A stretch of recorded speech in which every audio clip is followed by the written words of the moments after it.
Welcome back, people. Lateness is greatness. You already know what time it is. It's time for the all-you-can-eat Chelsea show. And we've got a special guest with us today, Adam Newson. Man, it's a pleasure to have you on, honestly. Football correspondent as well for Chelsea, for Football London. And we got some insight now into this show. We don't just have to ramble and give out our feelings and pour out our emotions. We have some logic, some insight. Welcome. Man. Pleasure to have you onto the show. How are you? I'm good. Thank you very much for having me on, guys. Really appreciate it. It's great to have you on. And obviously, there's a lot to talk about with preseason. Younes and Miz, my bros, how are you guys after, well, what has been a sobering week for all England fans? Now we're back into club football. How are you guys doing? I've got a message for Younes. Oh, here we go. Here's a message just for you, Younes. It's coming Rome. Younes, you can't escape. All the hype that Younes had, you know. It's a shame that it's been a few days. I can't really give it to Younes, but it is what it is. Oh, don't worry, I got it. Like the day after it happened, I ended up at an Italian restaurant served by an Italian waiter who was at the game, who told me it was coming to Rome. I got it all. So lovely guy, but it is what it is, man. Yeah, just congrats to it. They deserve it. We go again. Adam was very much taking up the logic that I had as well, which was don't get too built up, then you won't get too disappointed. And I was just saying to him that I forgot that rule in the final and then got disappointed again. But the worst place I think to go to after a final defeat is an Italian restaurant, Younes. So I don't know. You celebrated with a pizza. It was their anniversary, and we went, and I just big pizzas, Italian drinks. I'm like, I don't know whether this is amazing or a punishment. I don't know, like, how do I see this? Do you know what, Younes? You could probably pass as an Italian. You could say, it's Federico here. Do you know what I mean? Like, you could probably say, I'm here to celebrate with you guys. My videos like this, yeah? Big up to everybody in the chat, man. Welcoming Adam really well onto the show.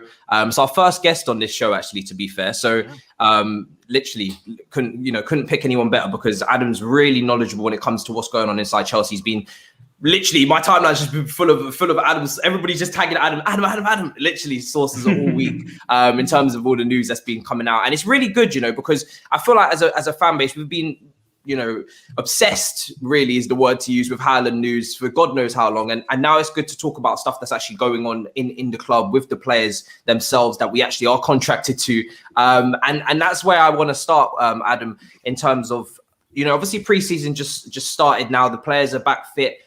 The fixtures, when we looked at the fixtures initially, it was only Arsenal and Tottenham that were coming up, and then obviously the Super Cup. But which fixtures are now? There seems to be fixtures coming out now, isn't it? More of them putting on the schedule. So can you tell us about that? Are they just how many fixtures are they going to add in for this pre-season? Yeah, so obviously they've got the game against Peterborough on Saturday, which is a very much behind closed doors game. There's not going to be any stream. There's not going to be any highlights by the sound of it. It's very much going to be almost like a glorified training session by the sound of things. Then the group will head off to Ireland next Tuesday. They're going to be there for a week, and they're planning on playing at least one game out there, probably against a local side as things stand.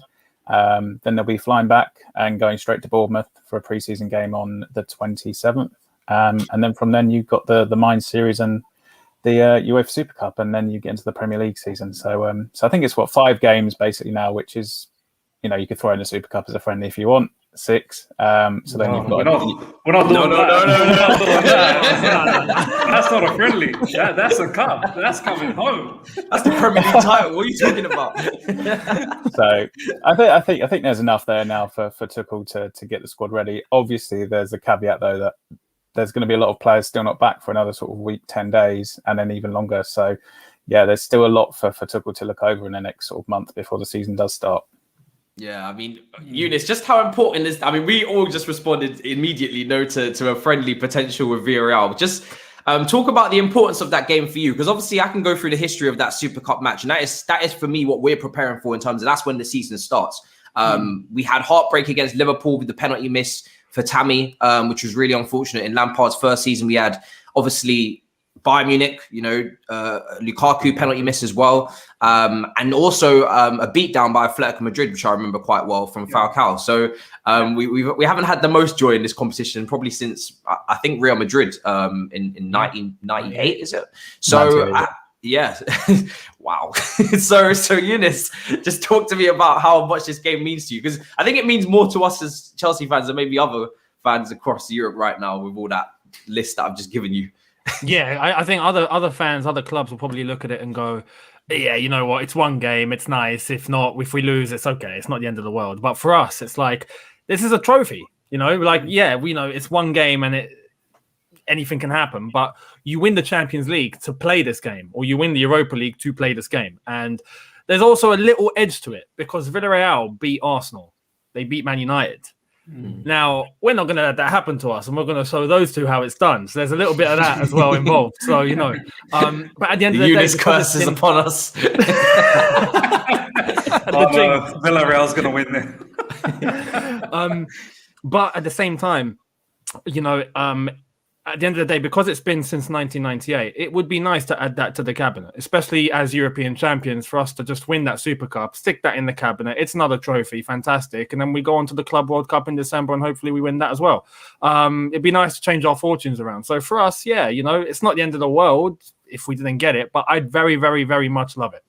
I mean, it's obviously, like I said, it's a big game, and I was just going to really spin this off into obviously who's available currently. And as Adam said, there's a lot of players that are only just coming back maybe 10 days before that fixture or around that time, because obviously they needed a break from the Euros, especially the England players and the Italian ones as well.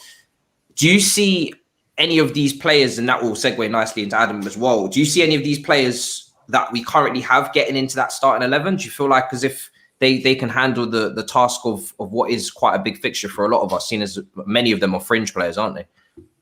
Do you mean like the players that are in this current crop? Yeah, in this current crop that have just come back now in this preseason. Honestly, that's such a serious game for me. And I'm sure it's a serious game for you guys. I really don't want to see a second string team and then blow this opportunity of not winning. I remember the last time, obviously, when we won the Champions League, we played Atletico Madrid after in the Super Cup. And that still haunts me, that particular match. I thought we were going to win that against Atletico Madrid. I had no idea about how good Falcao was and all of that. And Falcao absolutely tore us to bits in that particular game. So I would honestly want us to have quite a strong team. So looking at the current crop that we have, the players that have come back, Ruben Loftus-Cheek, Callum Hudson-Odoi, I saw some pictures of Ross Barkley. Obviously, Adam will go on to other sort of academy players. I don't want to see the whole team full of those players. I really don't. I hope that Jorginho comes back in certain form, that he's ready for that particular game. I hope Kai Havertz is back. I hope Mason Mount's back.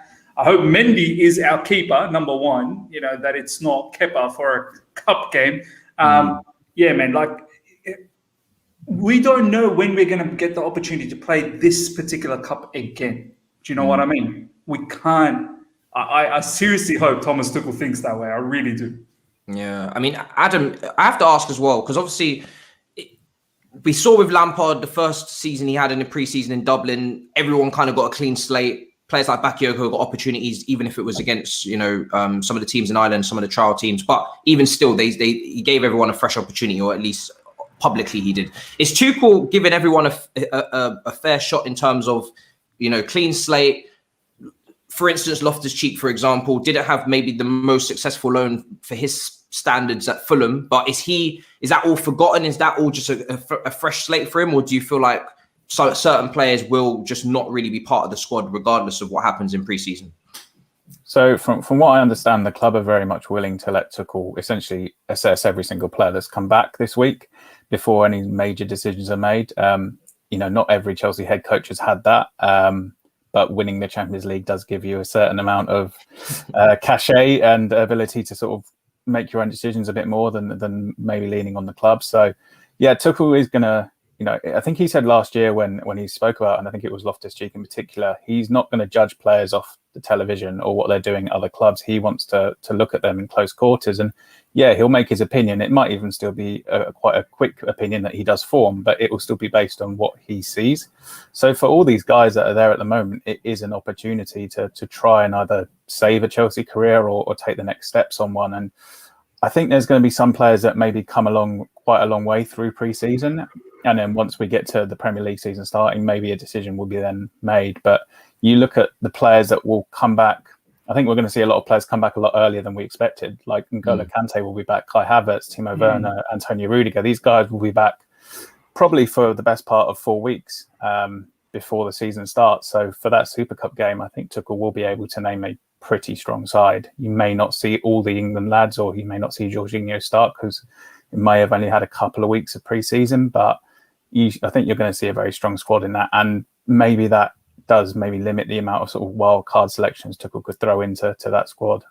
Yeah. I mean, we also know, obviously, Loftus-Cheek really wants to make it at Chelsea. That's what he sees as his destined future is to make it here and here alone. But certain players like this as well, they're going to have to the decision on them is going to have to be made quite quickly, isn't it? Because Chelsea have got quite a big squad, it's definitely over capacity, and they definitely need to trim it down in terms of making those player sales, maybe to finance moves coming in as well. So like you said, that judgment might just be a quick judgment in maybe one of 2 to 3 sessions, whether the player is going to be good enough for what Tuchel needs potentially, because we need to organize everyone's future accordingly so we can move forward quite quickly with the players coming in. Chelsea have got such a big squad. I mean, obviously the likes of Zappacosta, Drinkwater, Babaraman, I would expect that their futures are quite nailed on to be exiting as well. Do you think it's going to be difficult for Chelsea to shift out? Because we talk about players coming in as a fan base so much, but there's actually so many players that need to leave as well, potentially, because the squad is so over capacity. Yeah. Do you think it's going to be difficult to move these players on? What do you expect for some of these exits? Do you think they're going to be loan moves on deadline day? What do you expect if you was to make a prediction?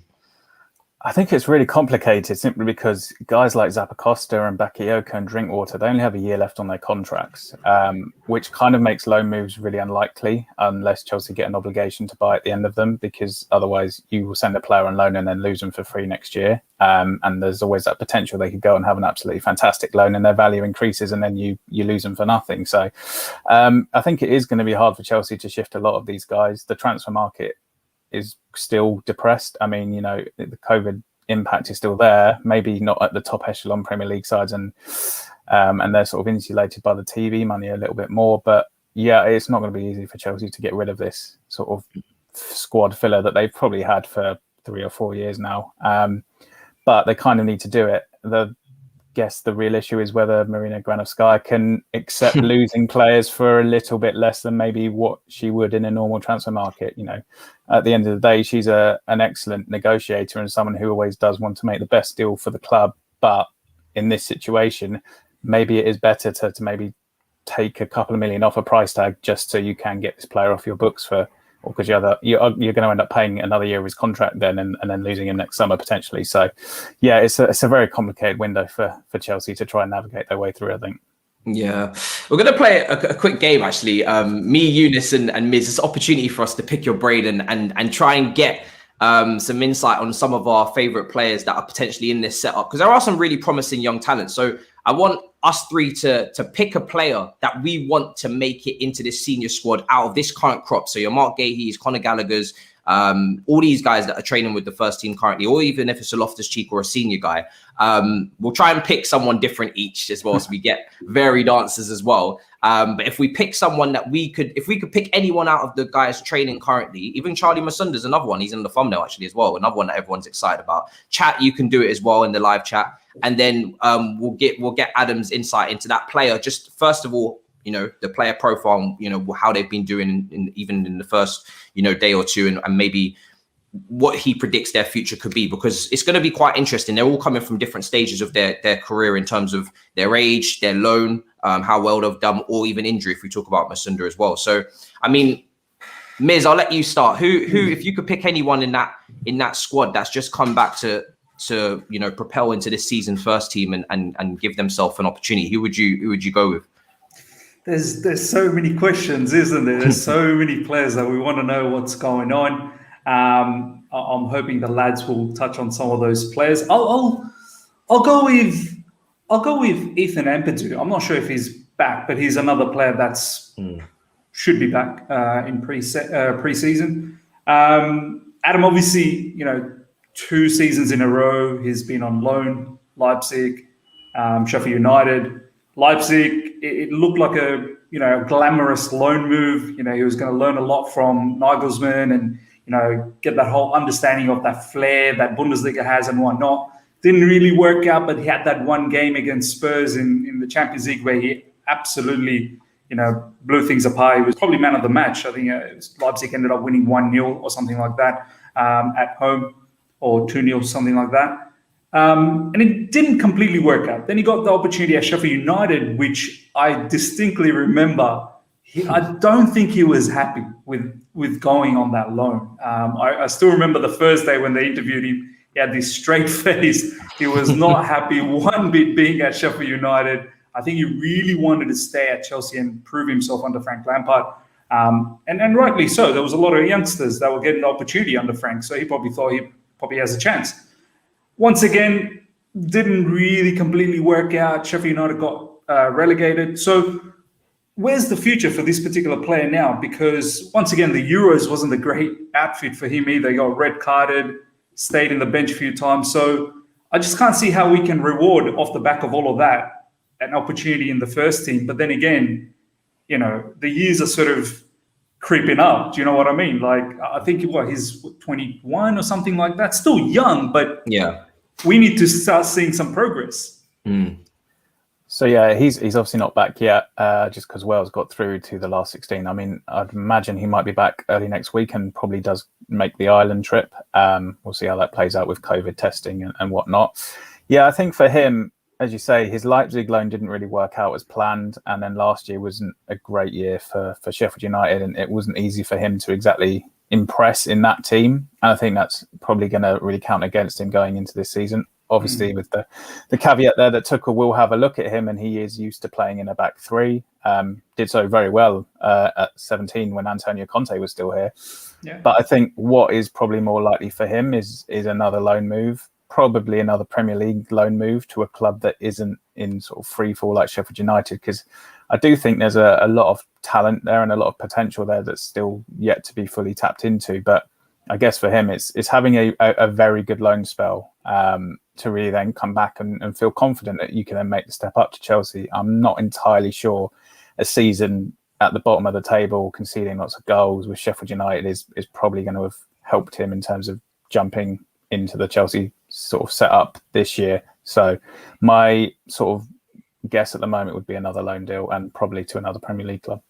Which club do you reckon would be out there going for a player like Ampadu in the Premier League? Good question. I mean, you say any club that wants to actually get on the ball and build up from the back. So you've got options, Brighton, Southampton. These are the kind of club you'd want him to go to. Sheffield United was always a bit of a weird fit in that respect, given the way they played. I wasn't necessarily sure that his sort of talents in possession were always going to be showcased there because of how they played. So I would definitely look to get him into a ball-playing side in the Premier League. And then you've still got the decision of, do you play him at centre-back or do you play him in midfield? And that's probably another question that does need answering going forward in terms of what is his position going to be. Kind of like almost, and I'm not sort of hasten to bring up his name, almost like the transformation Declan Rice had. Declan Rice was a midfielder and a defender, but over the last couple of seasons has really proved himself. I am a midfielder now. I'm a great defensive midfielder. So I think there's probably that road that Ampadu has to go down as well. Maybe a team like Brighton, actually, now that you say that, they play the same formation as us, but they actually do play, out from the back, play good football as well. And if they potentially do lose Ben White to Arsenal, which we know there's been quite a few links, then maybe, I mean, it's, in terms of experience, it's maybe a bit of a drop off in terms of minutes played and whatnot. But someone like Ampadu fits into a back three quite well. Younes, who have you selected for your man to make it in Chelsea's first team next season, if you could pick anyone? I mean, one name comes to mind, and I want to get some good insight on here. Drinkwater, how is he still here? I'm gonna drink water. No, I mean, to be honest, that's not my player. But out of all the people you could have chosen. On a side note, I do want to know what the club's thinking is, or what's happened in terms of Drinkwater, because he is on such a high salary, and he's on 120k a week. and we're not seeing anything. Like, I don't know. Like, is there a chance that Tuchel could actually somehow end up using him or build him back to what he was at Leicester or something like that? The player I have in mind that I want to ask about is Musonda, because he had, and his story is unbelievable. I think if he does somehow make a comeback, you could make a movie out of it, because with his injury and what he went through, he said it himself, the doctors gave him a 20% success chance of recovering fully from the injury that he sustained. So for him, who is now back in full training with the squad and is taking part in pre-season, if he somehow did end up being used by Tuchel, that would be an unbelievable story. So if you have any insight on Musonda and what Tuchel might actually do with him, that'd be great. But yeah, also Drinkwater, what's the deal with him? As you say, the thing with Drinkwater is he's on big wages and he's not played regular competitive football for the best part of 3 seasons now. So there's not exactly going to be a huge number of clubs queuing up to take him, and there's going to be even fewer who are actually going to be willing to pay the same salary. So I mean, unless Chelsea can find a club to take him, or even if it's for an absolute nominal fee, then I'm sure they would take that. I'm never going to say that he couldn't somehow work his way into Tuchel's system. I mean, I think it's incredibly unlikely, and I'd be stunned if it did happen, but I'd never rule it out 100%. But I think, from that respect, if Chelsea can get him off their books this summer, they probably will. In terms of Musonda, I mean, it's such a great story. Like, I have so much admiration for somebody to go through what he's come through and not lose your motivation at points. It must be incredibly hard when you're not doing the thing you love to do, to just keep pushing yourself and keep working. And he was out in Dubai for a while with a personal trainer, rebuilding himself, and he was back in Cobham, did some work with the under-23s last year. And it's great to see him involved with the first team now. And from speaking to somebody yesterday who's seen the sessions, he's looking very sharp, especially for a guy who hasn't played, competitive football for nearly 2 years. So I wouldn't think he would break into this Chelsea sort of squad under Tuchel, just because coming back off 2 years of no football, that's such a big jump to try and make. He only has a year on his contract as well, so maybe there's a discussion to be had between Chelsea and him. But I do think, honestly, if he can get back to any sort of decent level playing regularly, that in itself should, for him, be seen as an incredible success. Just to be from where he was to sort of where he's hopefully getting to. If he can play 20, 25 games next year, be it out on loan, be it permanently somewhere else, then he's already done probably more than anyone could have ever expected. So I'm really pleased for him, and I'm going to say hopefully his body can just hold up now going forward, and he can still have a good career. Fingers crossed. I do want to ask as well, with the players that have returned, is Bakayoko back at Cobham as well? So he was back last week for COVID testing, but I haven't seen him in any of the pictures, and I haven't spoken to anybody. And nobody's mentioned his name. I know he definitely wasn't doing the session on Monday, so that's when I'm still trying to exactly pinpoint what's going on that front. Cool. Back with Musonda as well. I mean, someone asked me the same question on Twitter about his future. I think Adam's answer is brilliant, because it's very important that fans temper their expectations. I think we obviously have a lot of love for Musonda because he's had a very difficult career so far of his injuries, but like Adam said there, the gap in terms of reaching the top level after all those injuries, you only have to look at some of our other players that have picked up big injuries. Hudson-Odoi, it's taken him a while, and some will say he's still recovering from that. In terms of even having the confidence to take players on 1v1, etc. Loftus-Cheek, we don't even have to, talk about that injury that he had in America in the preseason game, and then having to go on loan to Fulham and work his way back up, and is still working his way. So, I mean, I think Musonda, if he could find a permanent club, like you said, or loan next season and play those games, that would be huge for him, because he's been out for such a long time now. It feels like he's been out forever.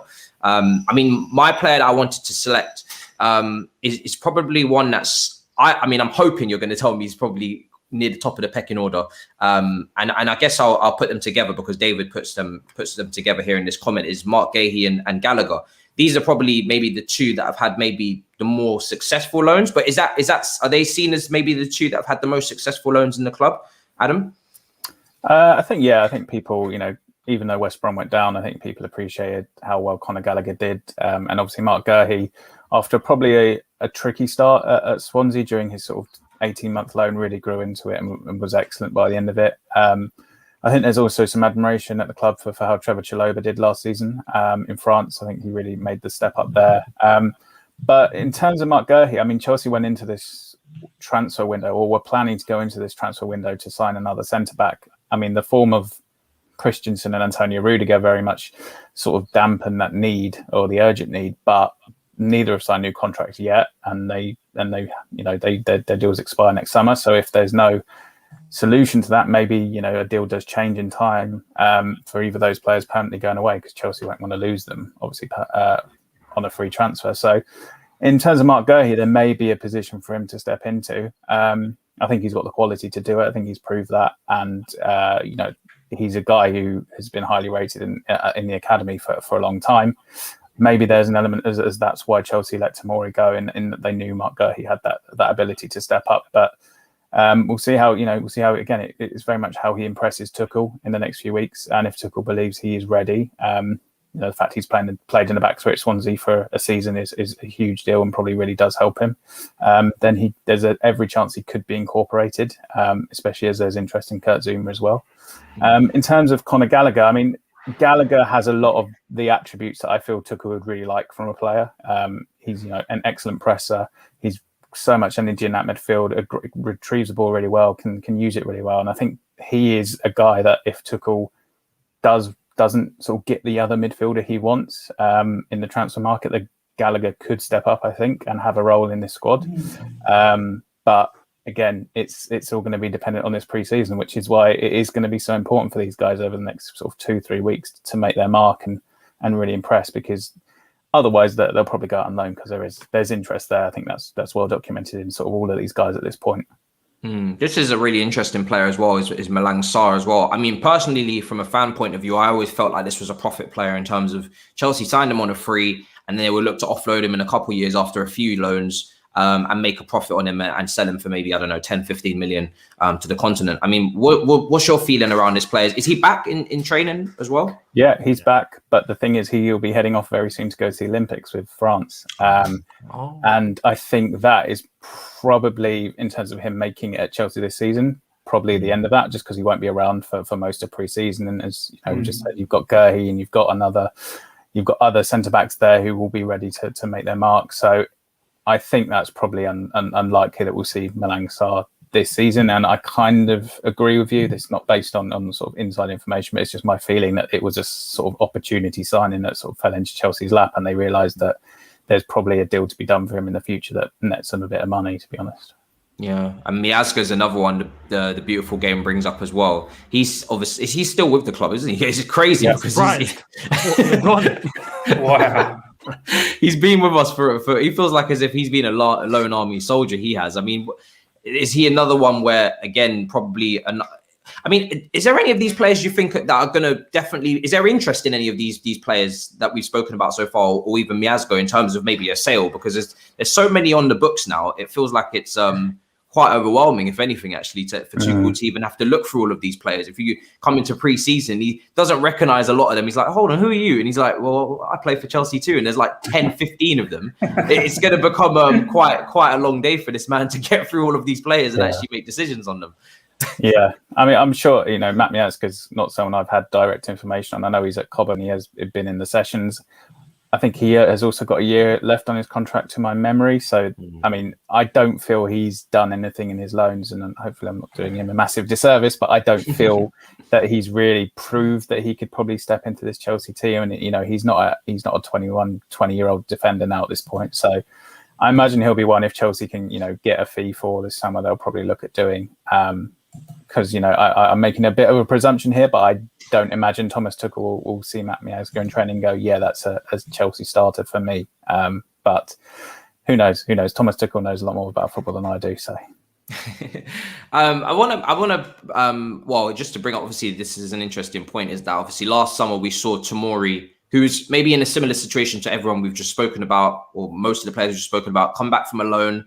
Have his first season under Frank Lampard, with being a young player that had a solid season, maybe like a Gilmore, but he had a loan the previous year. He's still kind of on the in the first team, but not certain himself in the starting lineup and looking for a loan. And West Ham and Everton, and there was a little bit of confusion as to where he would go. And Chelsea were not sure if they were going to sell a centre back, and it all got quite confusing in the end. It didn't work out quite evidently because he ended up staying and being fifth choice when really that's again, it's just over capacity. There's no need to have 5 centre backs in a formation of 4.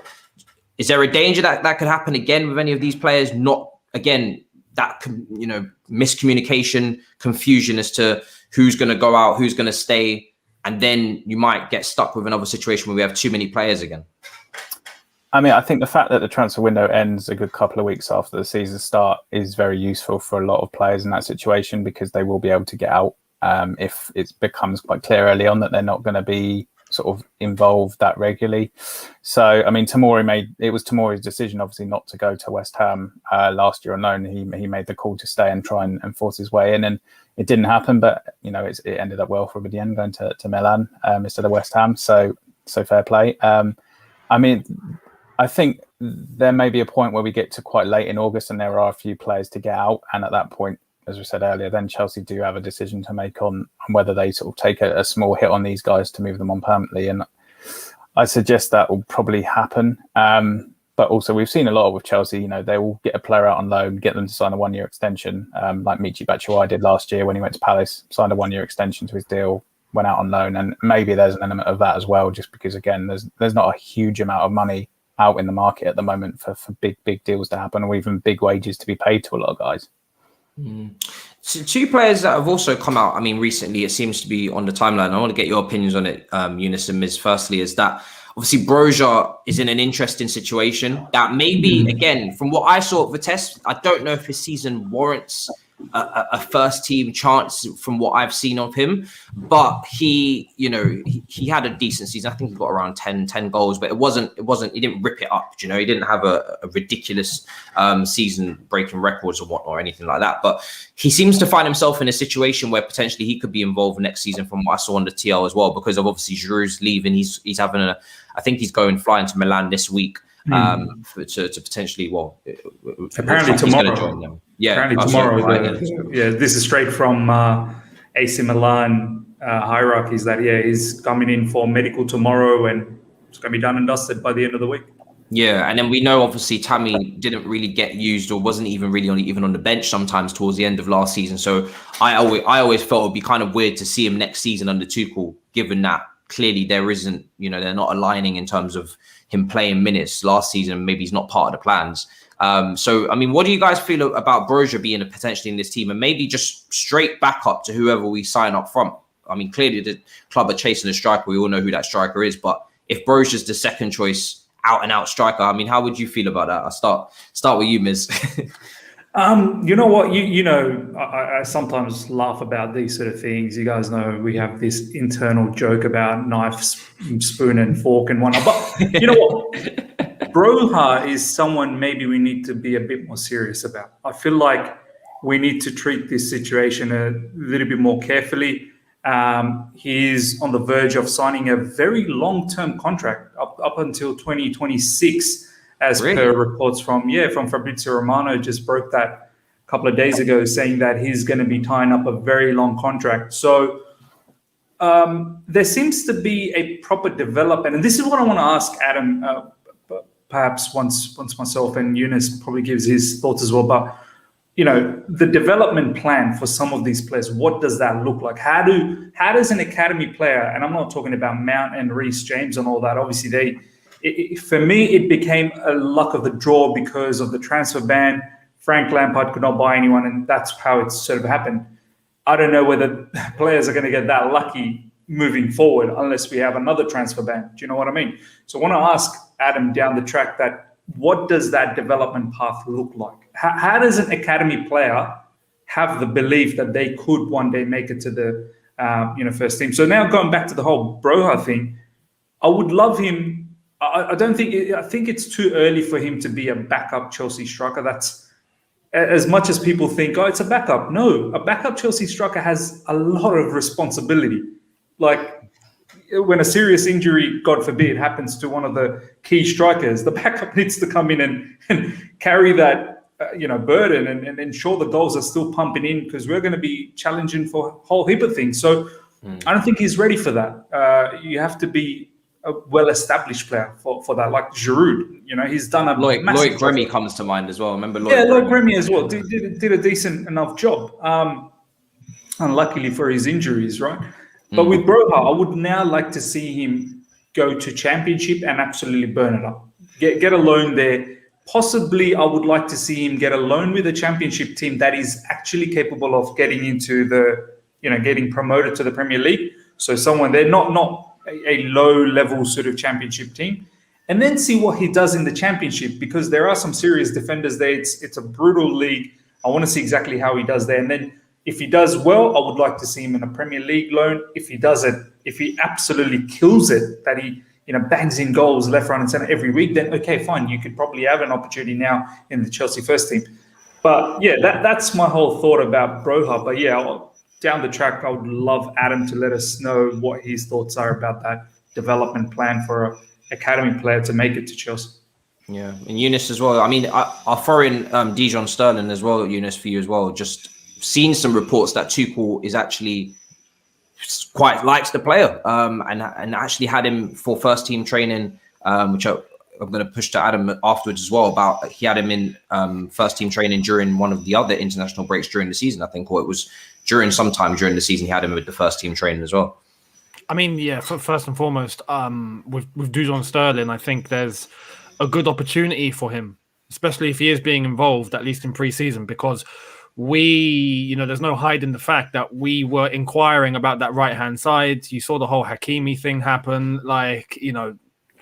It would be a good opportunity for him to come in and possibly convince Tuchel that he could be one of the guys to come in and step up to the plate, as an option on that right-hand side. So, I think it'd be very, very good for him.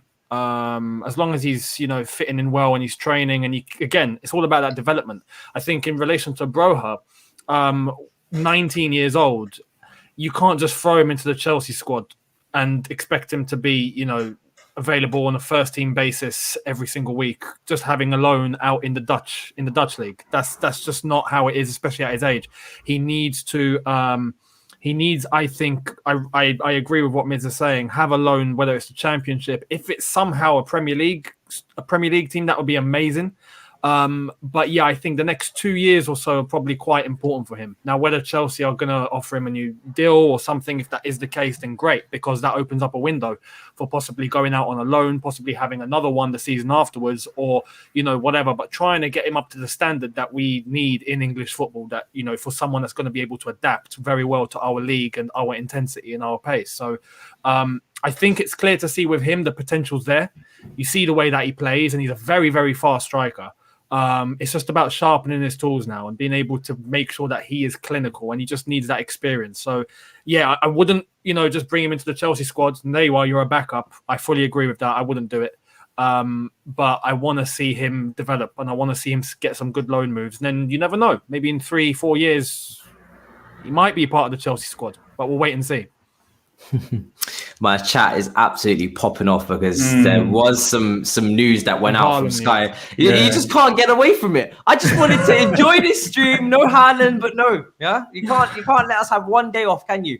TL, and obviously the chat. I'll read it out and I'll get Adam's initial reaction right here with us. I mean, I'm sure he knows all about this story at this point. It must be one of the top things on the board in the office at this point.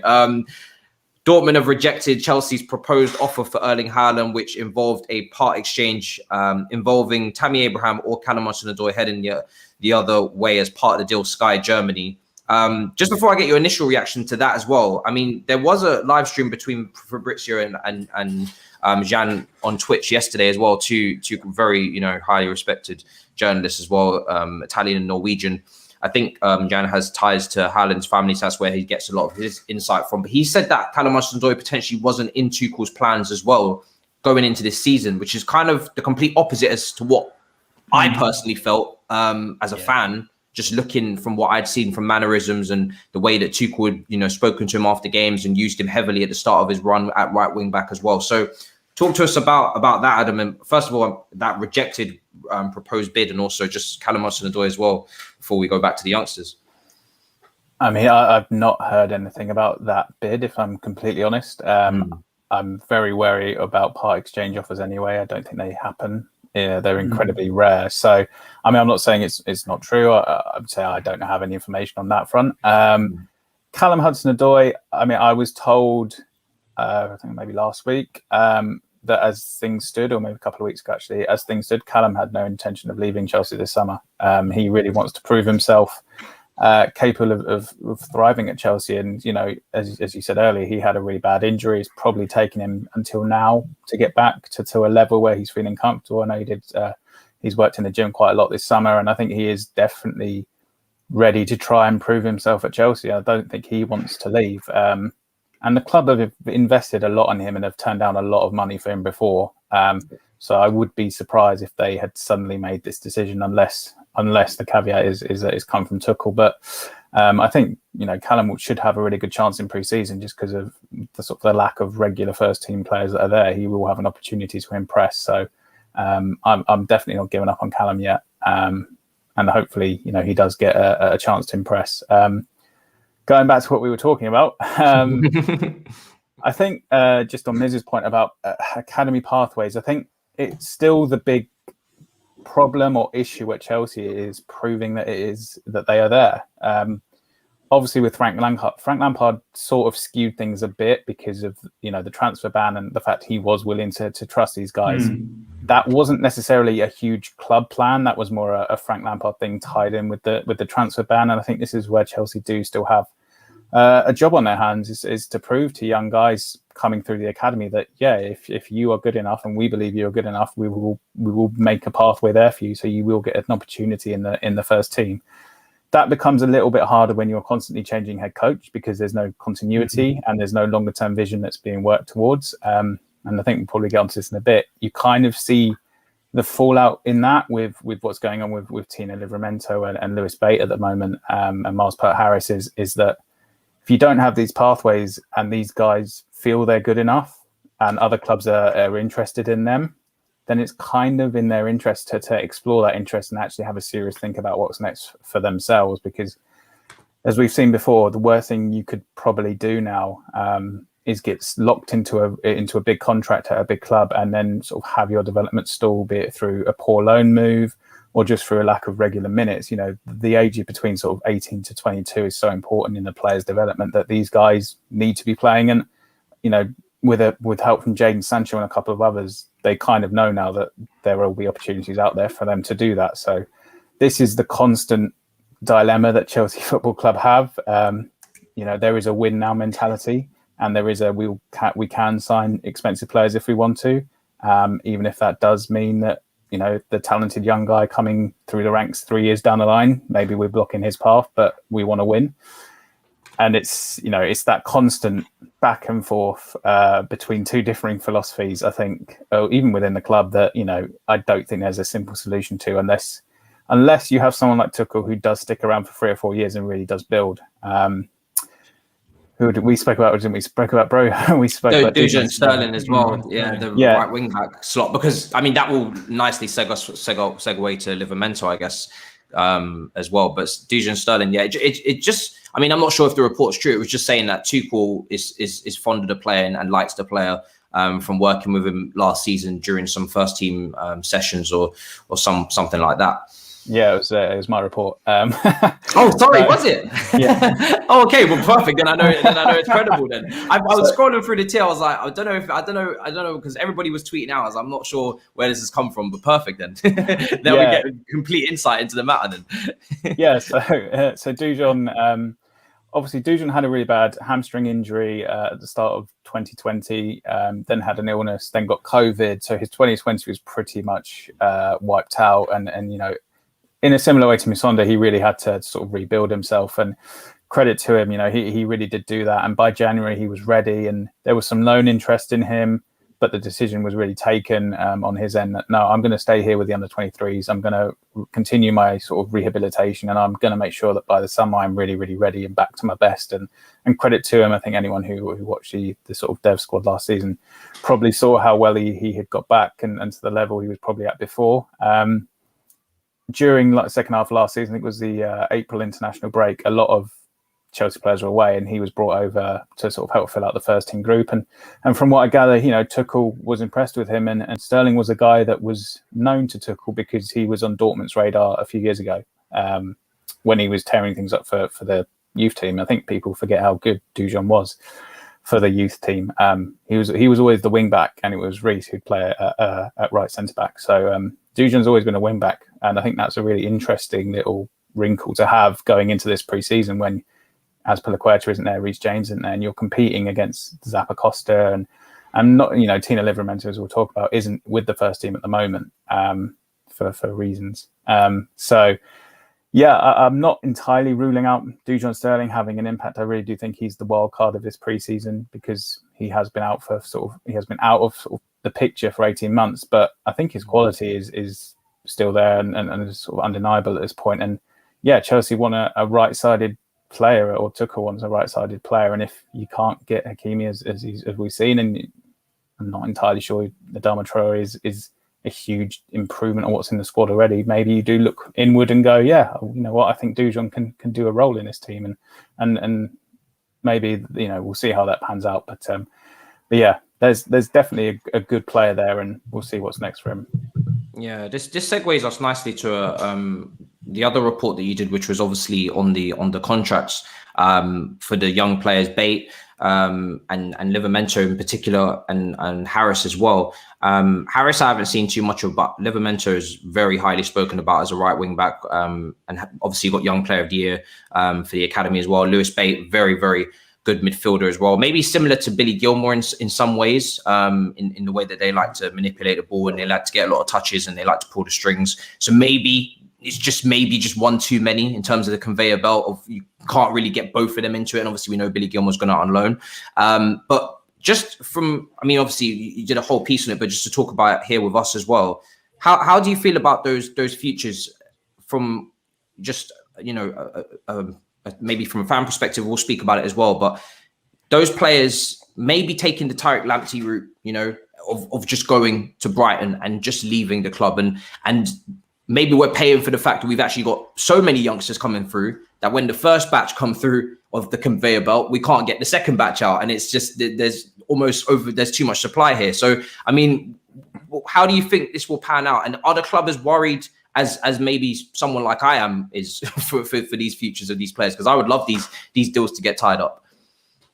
I mean, I think, from what I can gather is there's been an offer on the table for Livramento now for the best part of a year, and he hasn't signed it. And that is going back to what we've been talking about in terms of pathways and whether or not you genuinely feel that there is a route for you to make it at Chelsea. And Chelsea have been pumping out right wing backs / right backs at a ridiculous rate over the last 5 years. Yeah. I mean, James, Lamptey, Dujon Sterling, and now Livramento. It's a position that Chelsea are incredibly adept at developing players and making them stars. So I can kind of understand it from his point of view, looking at it and going, well, Reece is only 21, and this guy plays in my position. So maybe there isn't going to be that route for me at Chelsea longer term. And from January, these guys, all three of them, can speak to clubs over a pre-contract move. Maybe that's what they take. That's what happened with Lamptey. He got into the last 6 months of his deal at Chelsea, and obviously the move was made to Brighton for a pretty low fee in the end. So, yeah, it's an interesting situation. I think with Livramento and Bate, especially, they're so highly regarded at the sort of age group level they've come through that there's interest in them from very good clubs, Premier League clubs, and Livramento, there's the sort of Milan and big clubs abroad. So it's going to be difficult, I think, for Chelsea to really convince these guys. I mean, the fact they train with the under-16s on Tuesday, yeah, I mean, that was kind of by circumstance. Like okay. the development squad and the under-18s were in Scotland for pre-season games against Celtic. So it wasn't as if everybody was around. It was kind of I think Bate and Livramento were off on Monday and they came back, and obviously there's that element of Chelsea could have stuck them into the first team setup, but obviously they did go down to the under-16s and on.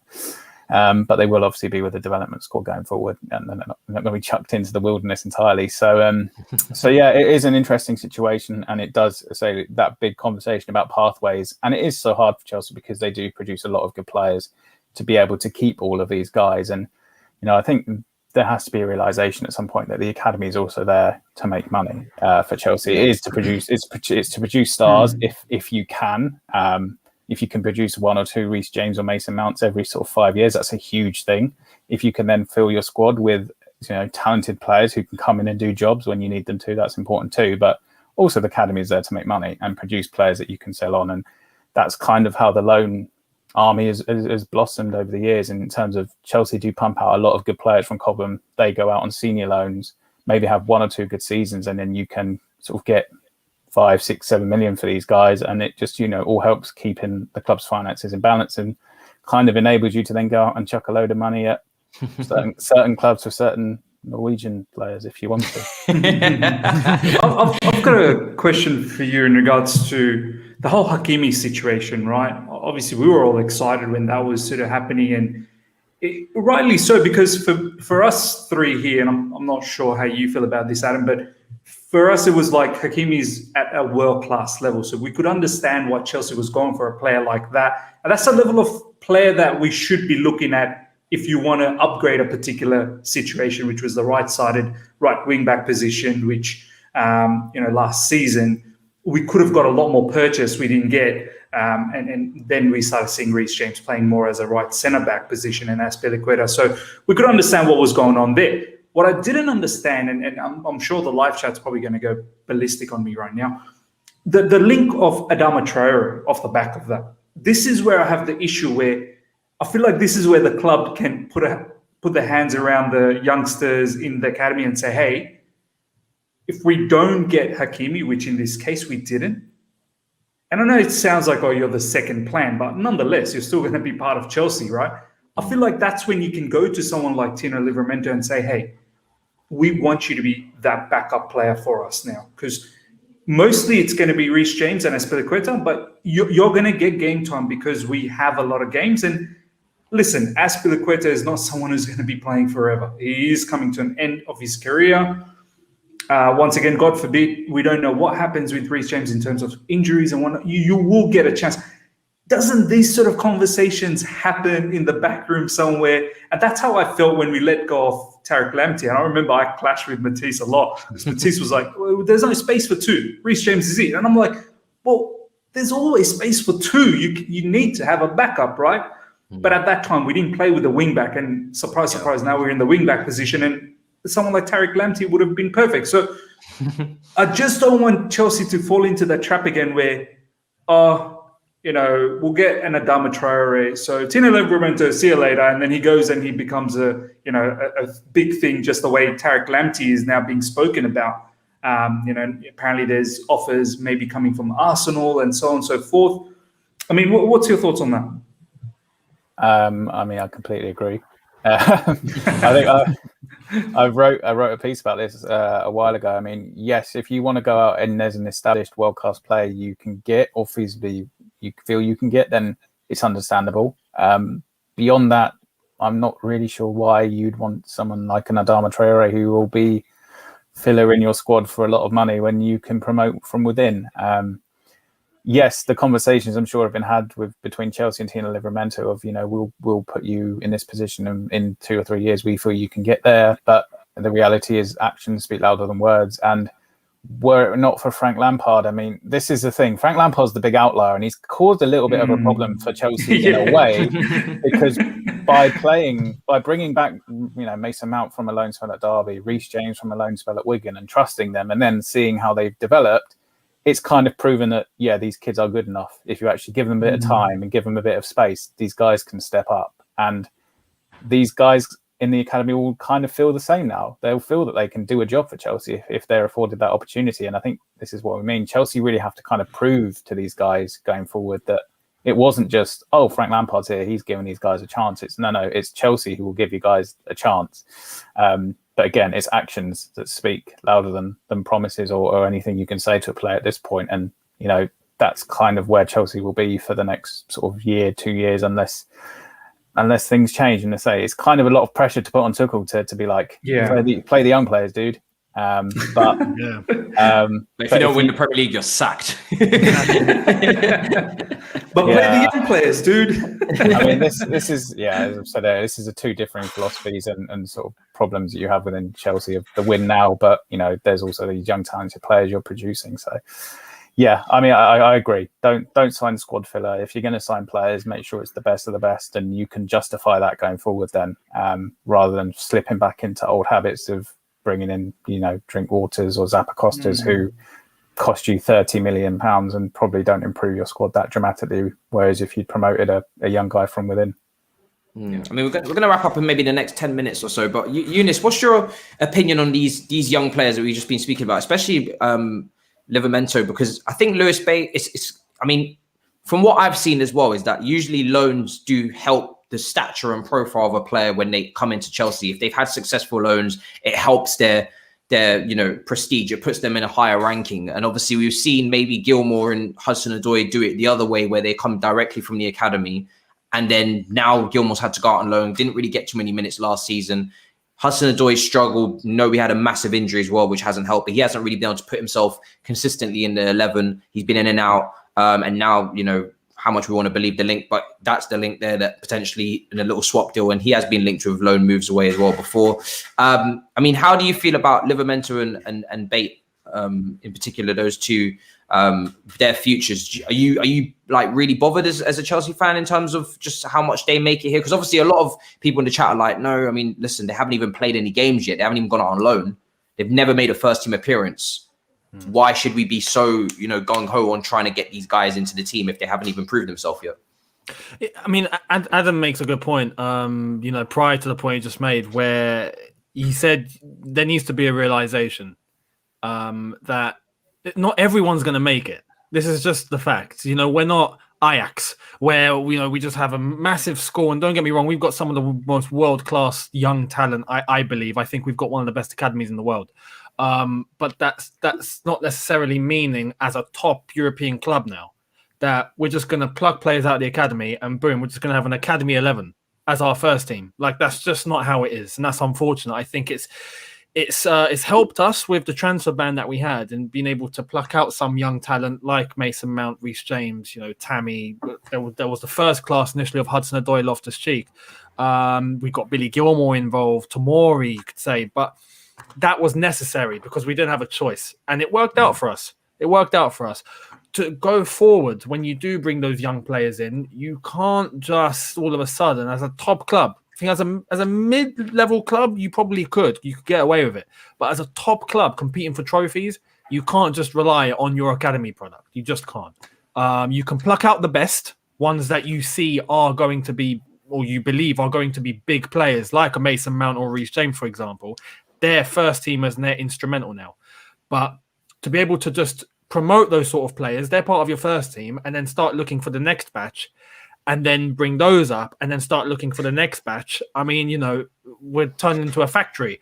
You have to bring in world-class talent in order to keep yourselves at the highest level, but complement that with the best of your academy. And unfortunately, what that means is for the rest, they're going to have to go out on loan and prove themselves. Eventually, many of them would have to get sold. And I think, supporting Adam's point, it would mean that the club will be making money from those players. And that's just the reality. So I think you need to understand that there's a balance. And there has to be a balance if we want to remain as a top team.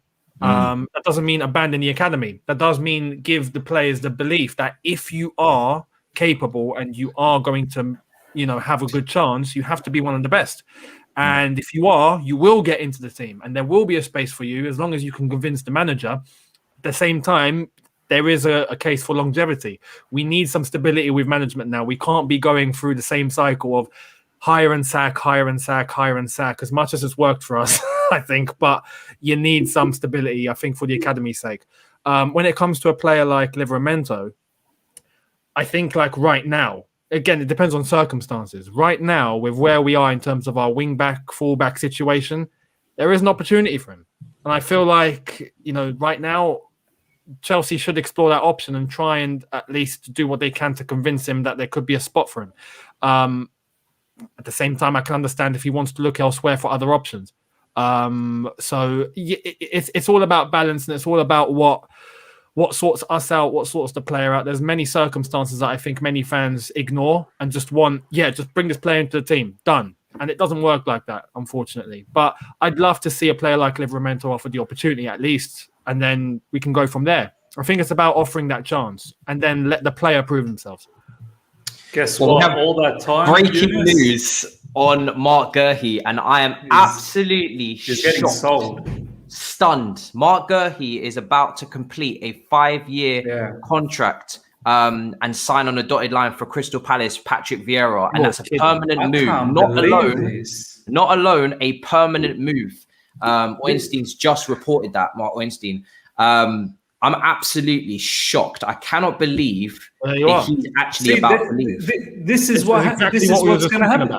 This is what we're talking about. That he must have seen an opportunity that he's probably not going to get a chance at Chelsea with the likes of Rudiger, Christensen, Silva, still Azpilicueta and we're still linked with the centre back. We are still linked with the centre back, right?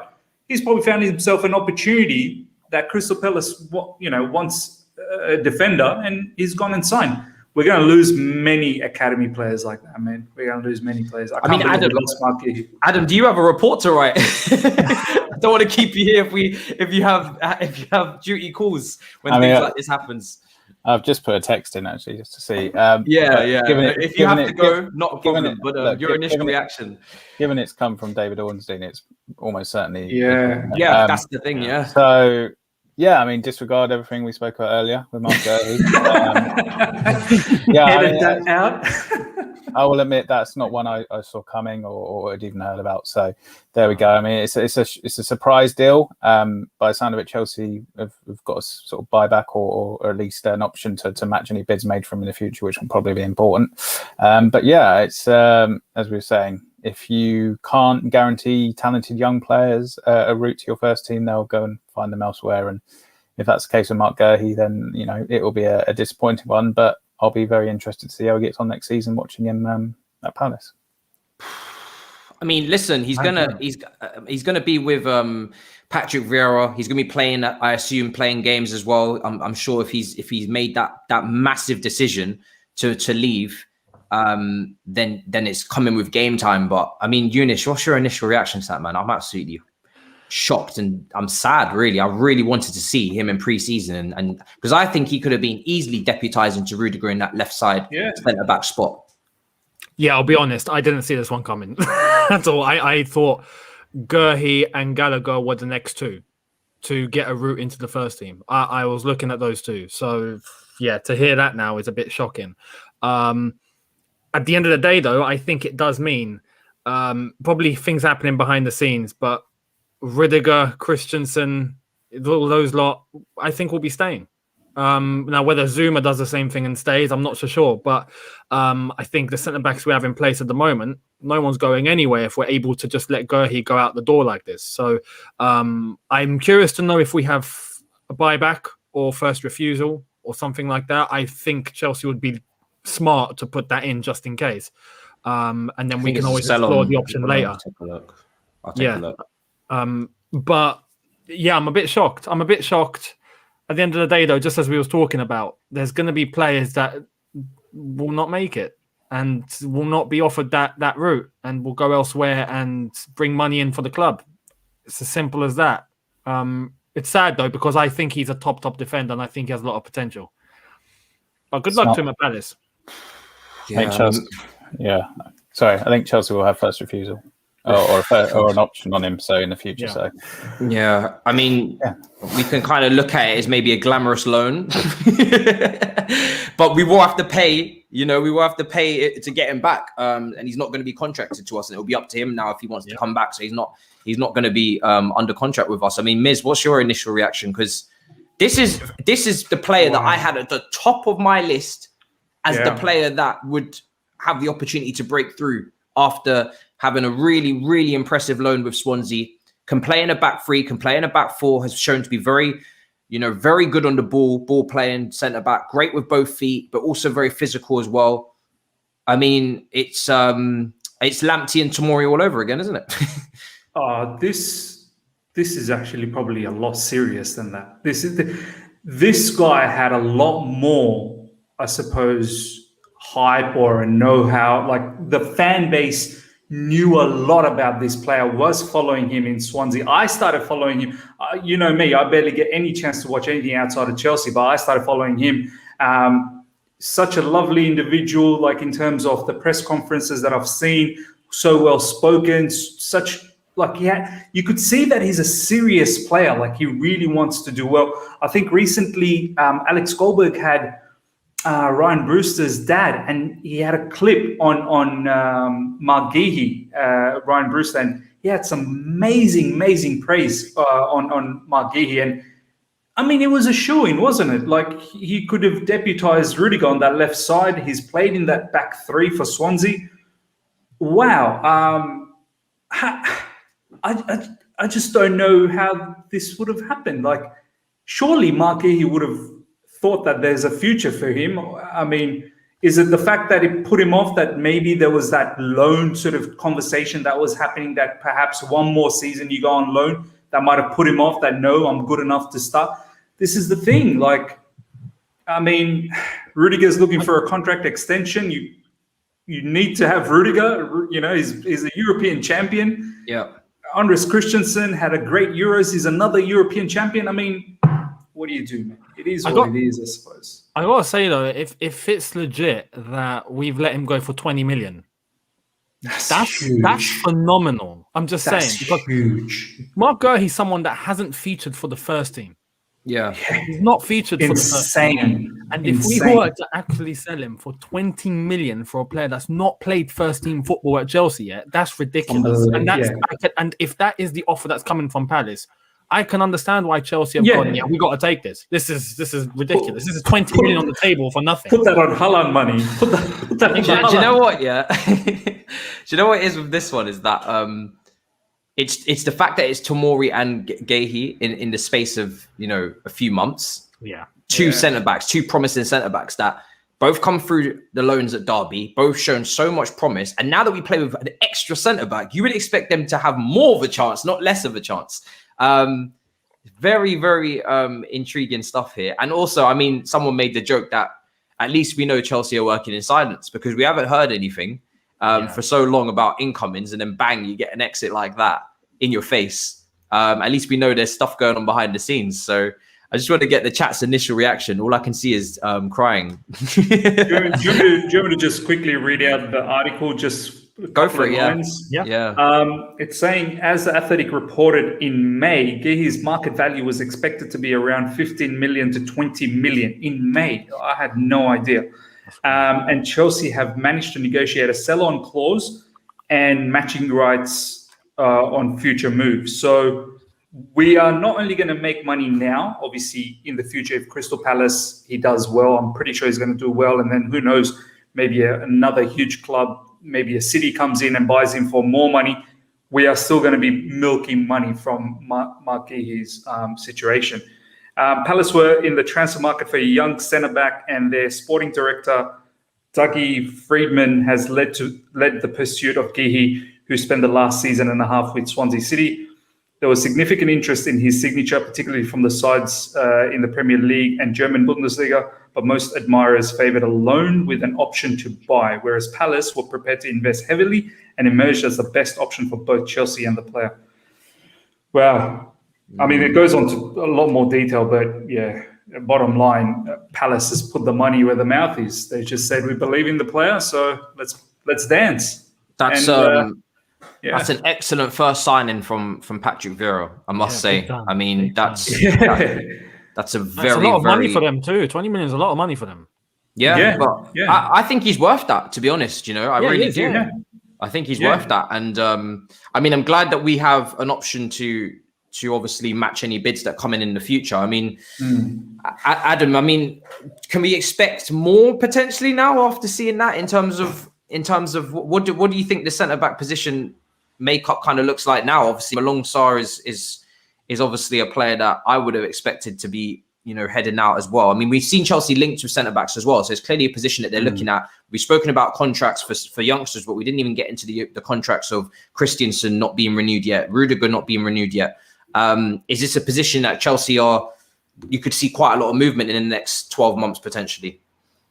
I think so, yeah. I mean, given the news now, I mean, I don't think many people around Chelsea had even heard this until today. And in fact, it's got seemingly all agreed, medical booked in, and everything without it coming out until today is as you say, it's a sign of Chelsea really working in the background and keeping things quiet, which they do very well to the club's credit. With Christensen and Rudiger, as I said earlier, I think if they don't sign new deals now, decisions will have to be made on them. And then you've got the sort of looking down the line of maybe bringing in another centre back, or looking at what you've got and maybe getting another year or two out of what you've got, and then building. I mean, you've got Xavier Mbamba and Levi Colwill still coming through, young defenders who could have a future in the first team one day. But yeah, I mean, it's a news that's come out of nowhere really, from sort of trying to now get the information on it. But I think this may mean that Chelsea do bring another centre back. We'll have to see, and I think we'll find out probably a bit more on that in the next couple of days.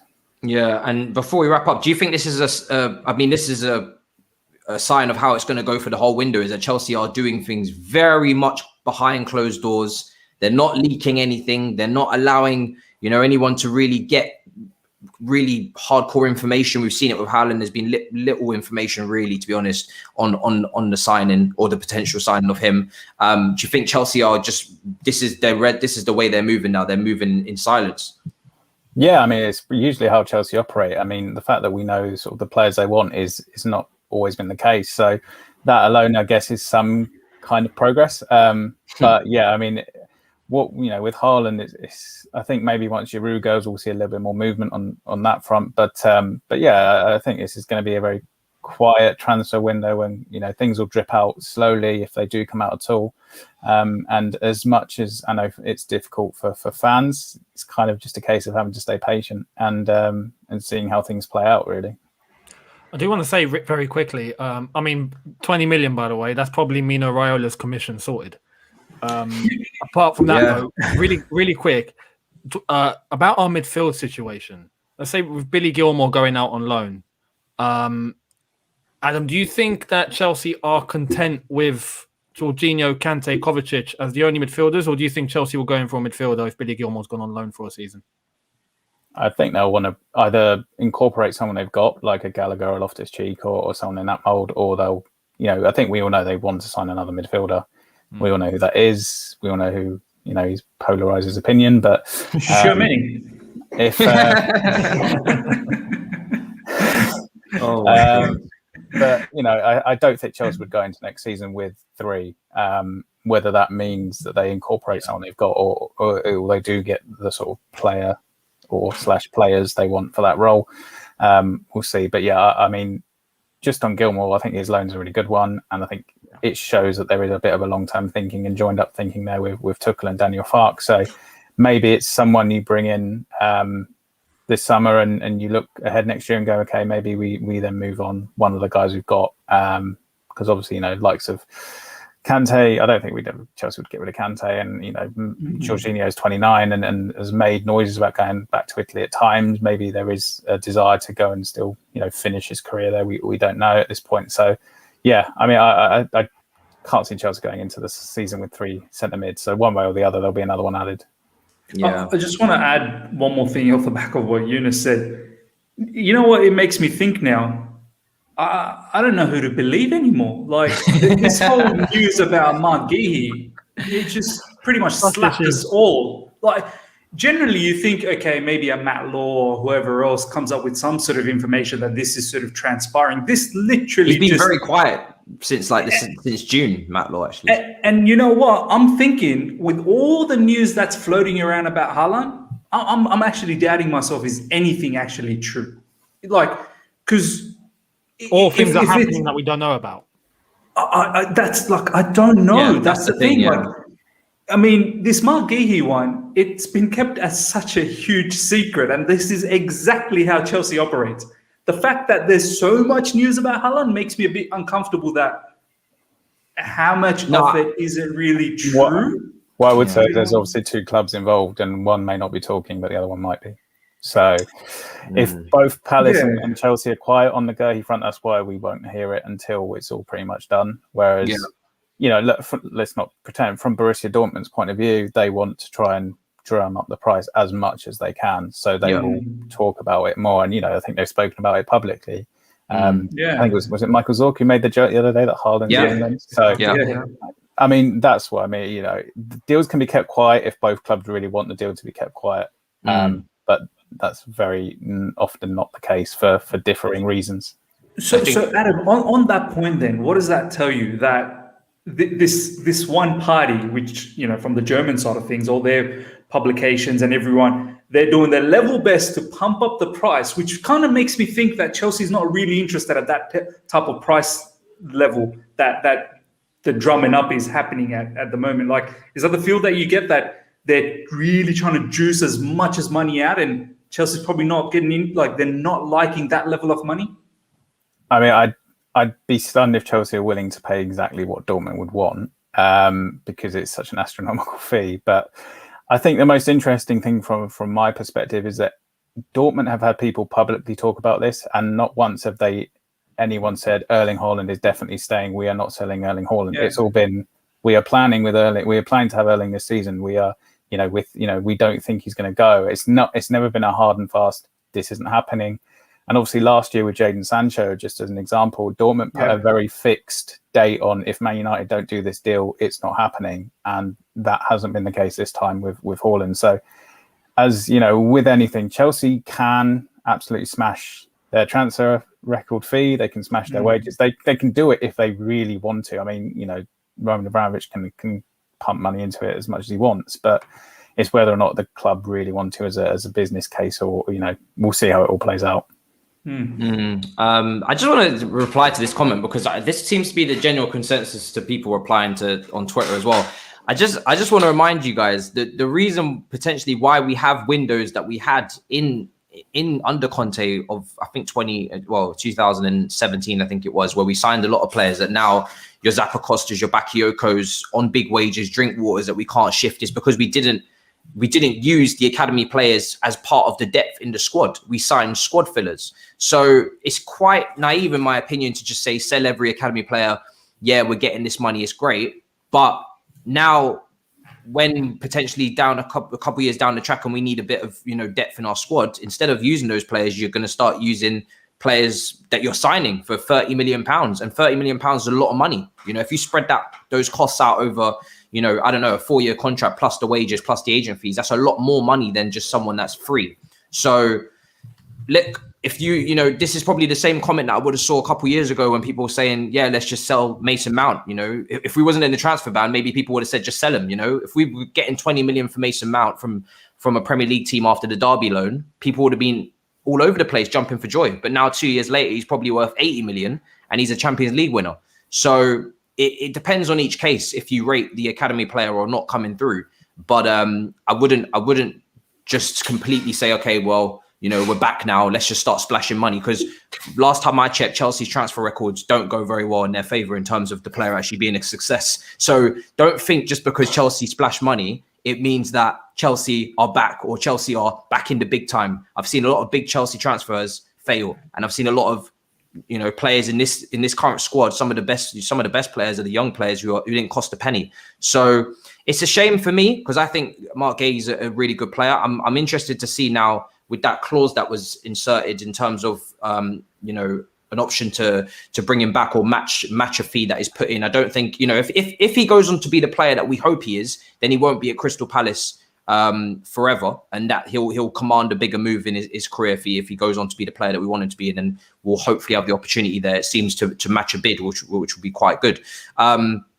And obviously, to circle back quickly to that Sky Germany report as well before we wrap up, my personal opinion is, listen, I know that report came out, but I would be quite cautious with that, because I think a lot of people forget that Tammy Abraham has to actually want to go to Dortmund for that to come off, and a lot of the time, I mean, we've already seen reports that Tammy Abraham actually maybe would like to go to West Ham from ex-West Ham employee. That was a report that went out yesterday. So it's not, it's becoming more common that English players do go abroad. But still most of them do like to stay in the country, and I'm sure living in London has been a big thing for him as well. And West Ham obviously not far from us, they're just across the Thames. So yeah, I would definitely, be wary of that. Don't, just because we're offering players in the swap doesn't mean those players actually want to be part of that swap. And any swap, as Adam has said, is very unlikely, because when you do a swap of players, that's just an extra thing that could break down in negotiations. Dortmund now have to agree wages with Tammy, they have to agree agent fees, they have to agree all these things, and it's just another thing that can break down. And it only takes one thing to break down for it to not happen at all. So yeah, it's going to be interesting. We're finally getting some news. It's not the news that maybe everybody wanted to hear, but you was complaining that Chelsea ain't giving you nothing, so you got loads to talk about now.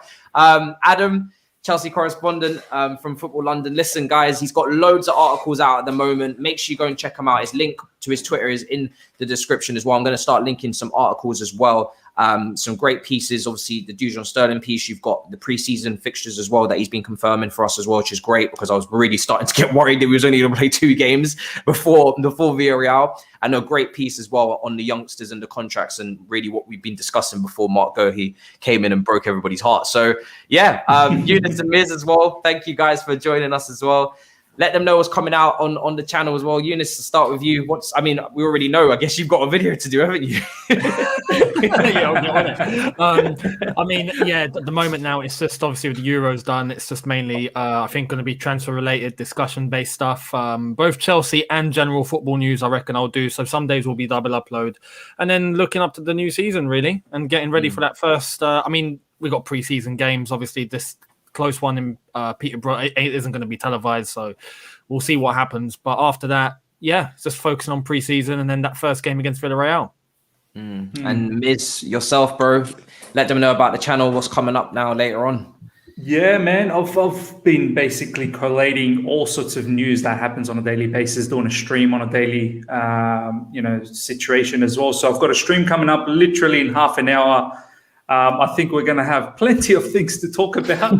The bid rejection and whatnot, whether it's true or not, that's up for discussion, obviously. But, the Mark Guehi one, that is definitely true. There is no two ways about that. So, if you're interested, come to the other side of the coin. And in half an hour, we shall start the stream. Fantastic. And guys, I'm definitely going to upload again today. I can guarantee you that, whether that's hopefully a video. But if it's not a video, then I'll organize a stream. But I'll aim to do a video, talk about Mark Guehi's exit in more detail as well. And also the Haaland proposal, apparently. But I'll probably make a joke out of that, to be honest. Victor's put in the link. So make sure you go and follow Adam on Twitter. The link is in the chat. It's also in the description, so don't miss that. Younes's YouTube channel as well is linked as well. And I'm sure Miz's channel is coming up as well in the chat as well. Yeah, there it is, Victor. Victor never fails, man. He never fails. Reliable Victor. Does not drop the ball, this guy, at all. Fantastic, man. One of my best men. One of my best. And yeah, guys, make sure you subscribe if you're new. Smash the likes. Like I said, I'm going to be going for that double upload today. 100% something is coming out today. Extra, because I've got to speak on this in more detail. I'm very, very passionate about this Mark Guehi situation. I can feel it already. I won't keep these boys any longer. Rants as well. I'll be on his channel as well later on. And yeah, I'll see you guys later. Adam, thank you so much for being our first guest on this show. And yeah, keep up the great work. I guess there's a lot to talk about in the football community right now, at Chelsea in particular. So I'm sure you're going to be very busy, but thanks for joining us, man. I hope you've enjoyed. Yeah, no. Thanks for having me on, guys. Anytime. Yeah. Sorry, I couldn't bring you the exclusive of the Mark Guehi. Not a problem. I don't think anybody could. I don't know. I think maybe Marina must have done that. She'll end up having to do that report herself. She's got that exclusive. Guys, thanks so much. Smash the likes and make sure you subscribe if you're new. Chat to you guys later. Peace.